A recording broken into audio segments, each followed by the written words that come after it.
Trump is someone who takes something that has maybe a kernel of truth to it and sensationalizes it and turns it into what we've seen happen with Aurora. And I think a question that people have, though, is what can you as governor and authorities in Colorado do with federal law enforcement to help crack down on what is, not the issue that Trump is making it out to be, but is still an issue that we've seen happen at apartment complexes in Aurora, even if it's more isolated than it seems?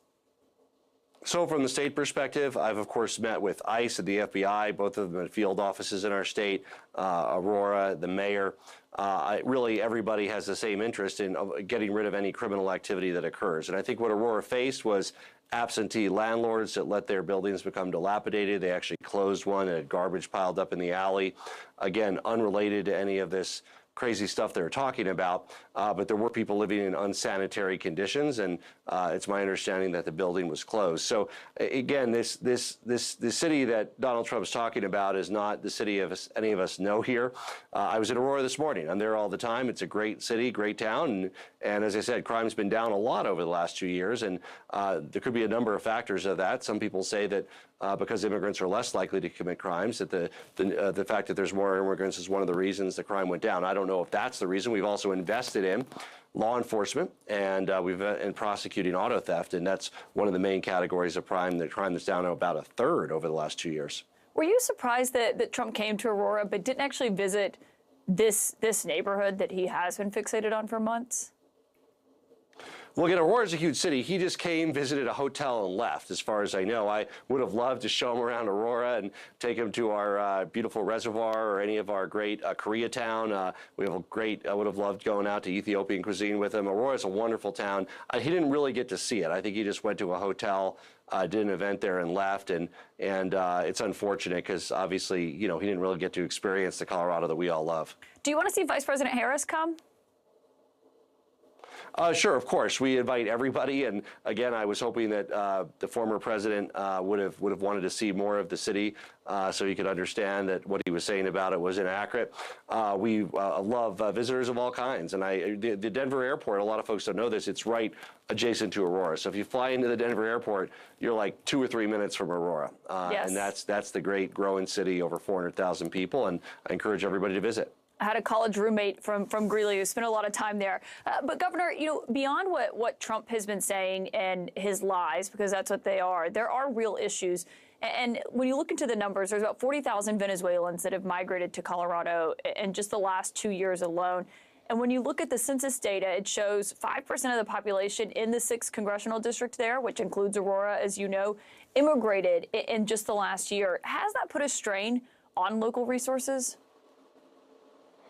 Well, look, I mean, this is one of the reasons I'm so excited about Kamala Harris. I mean, she's a candidate that has a plan to solve the border crisis, wants to have border security, wants to create a way to make sure that people are able to work legally rather than illegally. Donald Trump has stood in the way of fixing our border every step of the way. There was a bipartisan plan to add border security agents, to have high tech, to expedite the asylum claims. He blocked it, even though it had a strong bipartisan majority. Conservative Republicans, Democrats said, look, let's roll up our sleeves and get it done. So I have confidence that Kamala Harris will fix and improve the border situation, and I know that Donald Trump will make it worse. When she was asked the other day if there was anything that she would have done differently from Biden, she said not a thing that would come to mind. Do you think on immigration she should have said yes, that she would have handled things differently had she been president? Well, look, I mean, this is a totally different person, so I'm excited by Kamala Harris. I mean, I think Joe Biden did a fine job as president. There's many things I agree with him on, many I disagree with him on, but I'm very excited by what Kamala Harris brings. I mean, when she talks about the opportunity economy, when she talks about small businesses, that's something that I'm sure, Joe Biden might like, but it's not who he is. It's not what he talks about. He talks about factories and building stuff, and God bless him for it. But Kamala Harris is talking about the future, and she's the change candidate we need, rather than returning to a former president who had a very mixed record as president, including policies that led to rapid inflation and slower economic growth. But do you think she should have answered that question differently then? Because you're a governor who's had to deal with immigration in your state. Well, look, I mean, I think look, she was probably asked it, and you know, it's hard to think of things on the spot, but there's going to be many differences between Kamala Harris and Joe Biden because it's a totally different person. It'll be a totally different team. I think, again, Joe Biden did a great job as a transition to help lead the way for a president that's future-oriented, that embraces the opportunity economy and small business, will take on the border security issue and solve it. She's a prosecutor. She's put criminals behind bars, and that's something that is a great experience for a country that's yearning for a president that will help make us safer. Listening to Trump's speech in Aurora today, it was incredibly personal about you. I mean, he attacked you repeatedly. He called you a coward, a fraud. He said you were ineffective. He said at one part, these towns, I'm quoting him, he said, these towns have been conquered. And he said, explain that to your governor. He doesn't have a clue.